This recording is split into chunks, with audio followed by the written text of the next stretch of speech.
Hey, good morning, good evening. Michael from Chicago. And there's the Jakester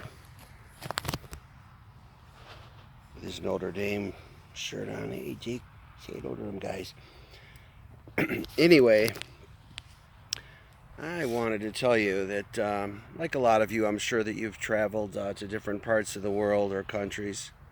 Uh, and maybe you're familiar, maybe you're unfamiliar with this, but because I had a Latino father and we did go to Mexico quite a bit, uh, because of their economic situation there too. And this is when I was younger, of course. It was probably different then than now, but I'm sure it goes on. And it goes on here too. This is not picking on anybody. This is a time to let you know that this is going on in the world, and it has been for a long time, just like a lot of things. What I'm trying to point out is it right or is it wrong? There's no justifying it, in my opinion. However, it does take place, and you need to be aware of that. And there's no place in this world, it seems, now I know that for certain, that is exempt of the types of criminal acts that take place.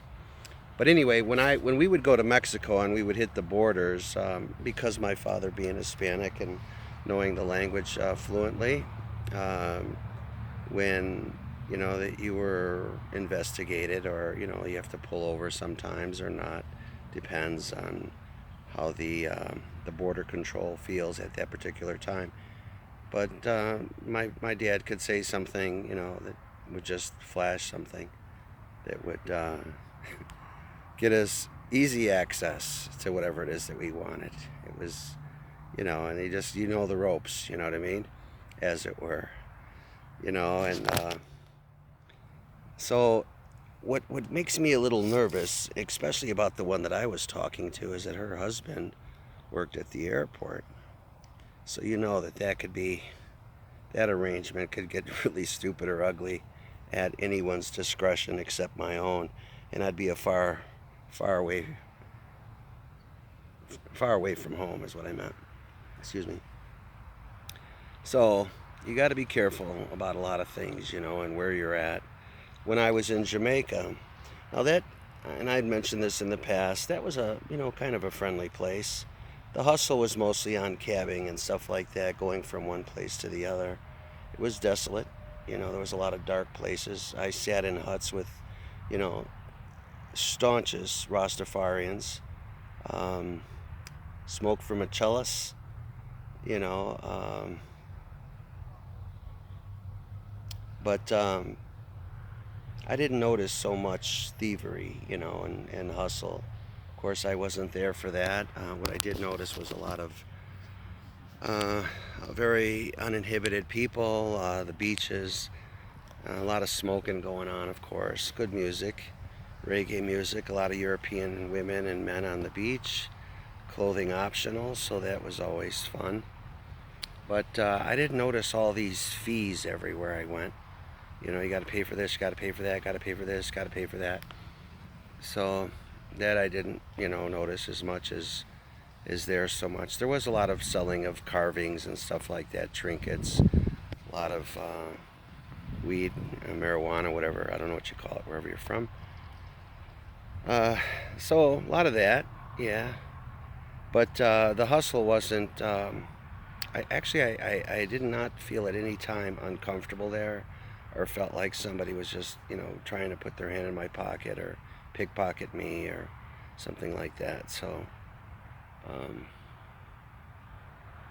where else? I've just traveled a few places that I noticed that it was a tourist country, and I guess maybe they felt like that if they did a lot of that to the tourists, that they of course would never come back, or they would have something to say when they did get back, if they lived through it. um, and it would be either a pleasant experience or a bad one. Seems like, even when I watch and look at comments sometimes that are made, it seems like the impetus of visiting the Philippines is a sexual experience, and how there's it's like the mecca of debauchery as far as sex goes. And I would I it would you'd have to ask yourself, those that live there, then why do you expect that the Epsteins of the world are not gonna, travel there? Because of that's all over. And I'm not saying it's everywhere there, but it's all over in the way of advertising.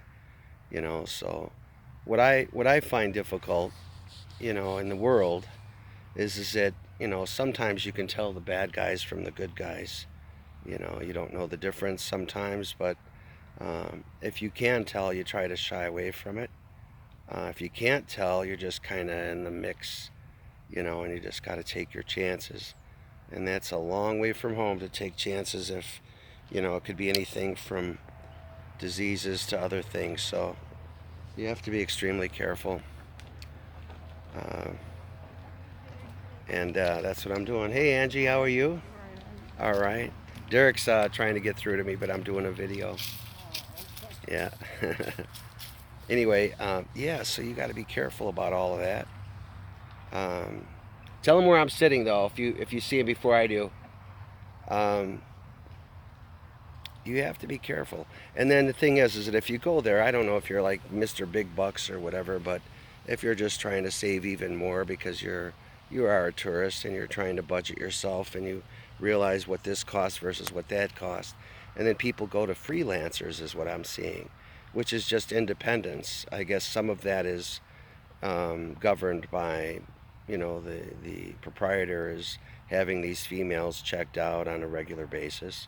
This takes one time though, and you catch something, and then if you just happen to go right behind somebody else, I think that if that kind of behavior just continues with all of these things with COVID and stuff like that, that's why I think the government needs to intervene somewhere, is that they're going to limit that, with this COVID, and next it's going to be other types of diseases that can be transmitted and then brought to our country, your country, whatever. We could bring it to you, you could bring it to us, doesn't matter. It's just that there's so much of that that I think that they're going to restrict, maybe even travel, or that the borders can be more, there's more of a blockade instead of just this open thing, this open communication, you know.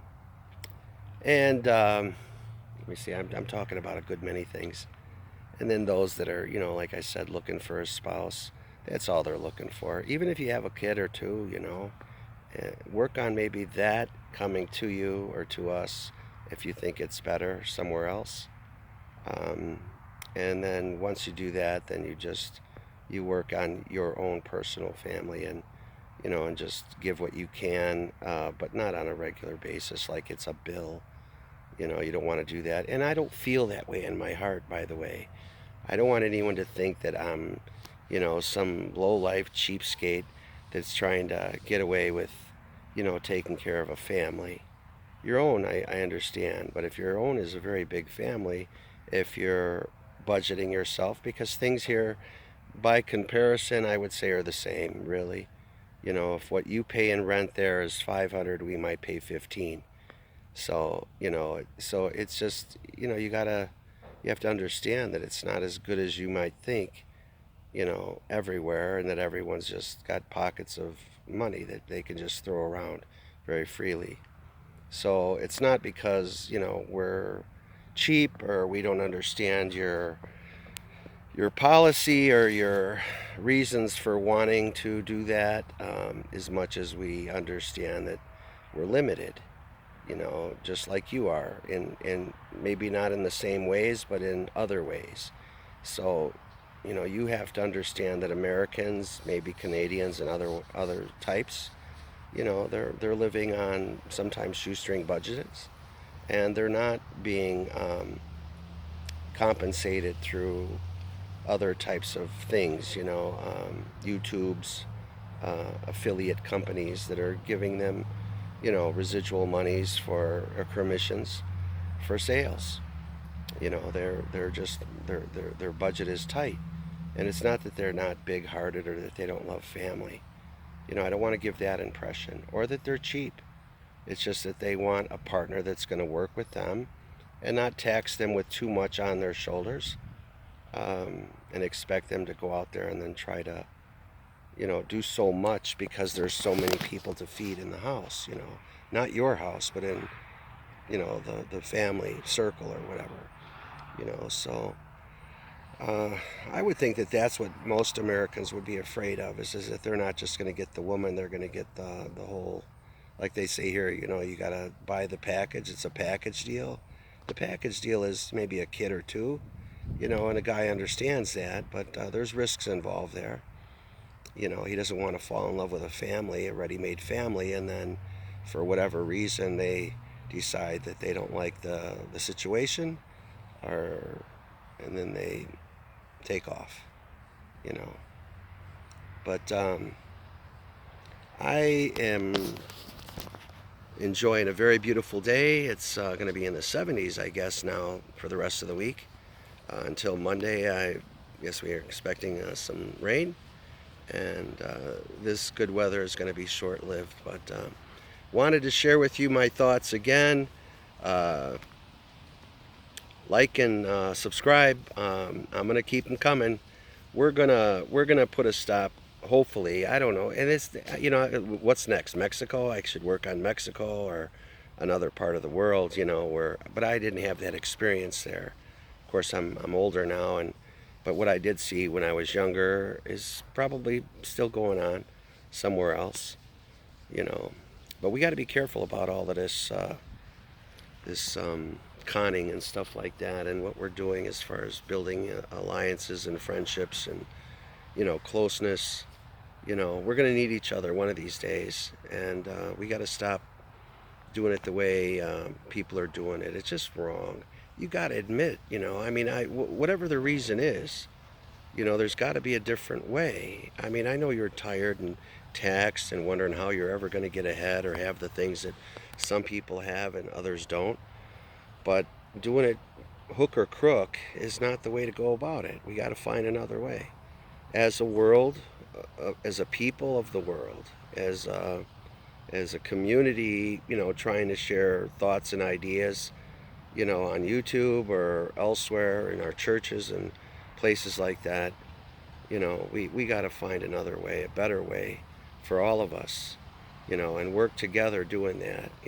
We are family, a big family, a world, of people that are, it's a very confusing time, and we see a lot of stuff and we just don't know what to do about it or who to go to, so my intentions are not to profess that American men are cheap, by no means, but you do want to find a good one too, that he's not coming there just to lay down with you and then walk away and that's his souvenir, something to talk about. I would hope that like if you're gonna get the milk, you buy the cow, and that's an expression they use here. It's not very flattering to a woman, but uh, it's metaphorically said, that, if you're gonna do that, then you should, make some kind of a commitment. And if you're not gonna do that, then you should just leave it alone. But, I think that maybe if we learn a little bit about each other, the cultures, the way they think, the way we think, then maybe we'll all be better off and then we'll have a better understanding. Free of charge. How about that? No affiliate accounts, no extra accounts. You know, make some friends. They'll tell you who's doing what. That's how I found out. Yeah, right from the Philippines, somebody let me know who that person was and what they were doing. Yep. Yeah, and then other people here too. So there's ways they go about it, and just because we turn over one and see that the way they're doing that, they're going to find another way. I want to stop that they're doing that at all. It's got to be another way, man. We got to do it. We got to figure it out together. Let's put our heads together. We can do something about it. Thumbs up. Let's do it. Let's do it as a people of the world. Let's show them that we can make a difference. Then when we advertise that it's better somewhere else, hands down, it's going to be better.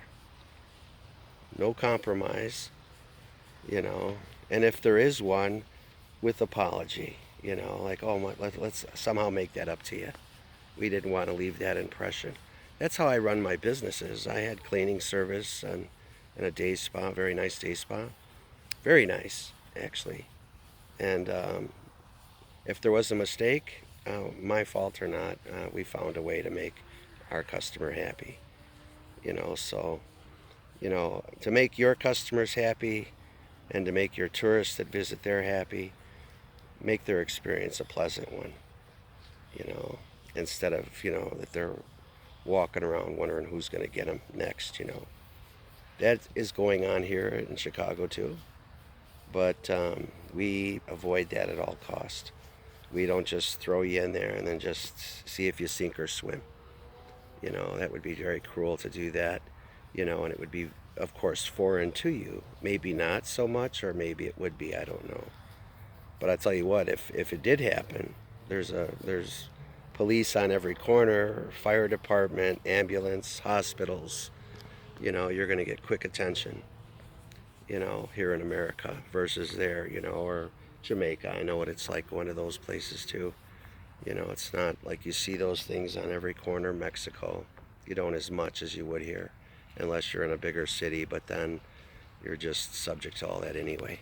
But I want you guys to have a good day. I want you to do something nice for your neighbor. I want you to hug somebody today if you can. COVID aside, make sure that it's, somebody in a smaller circle, of course.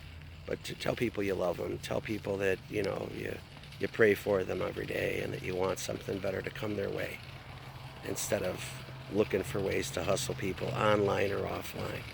Do the right thing. Somebody's watching, and somebody cares about the decisions you make. Make better ones. All right, Michael signing off. Talk.